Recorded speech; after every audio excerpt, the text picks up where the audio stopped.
Assalamualaikum students, hope you all are good. Open your science notebook. Today we are going to do the question answers of heat and light, unit number 10. Write date and classwork at the top and draw margin lines.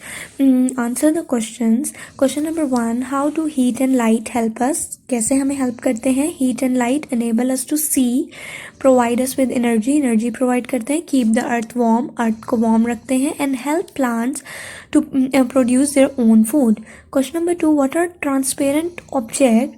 Transparent objects are those through which light can pass. ठीक है, जिससे light pass हो जाती है. Opaque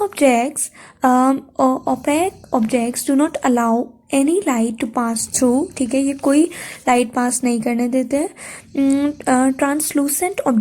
Translucent objects allow some light to pass through. कुछ light pass होने देते हैं. What kind of glass is the windscreen of a car made of? ठीक है, can you explain why? The glass is transparent. Glass transparent होता है, so the driver can be aware of traffic. ठीक है, ताकि driver जो है वो aware रह सके traffic से and any potential hazard. ठीक है.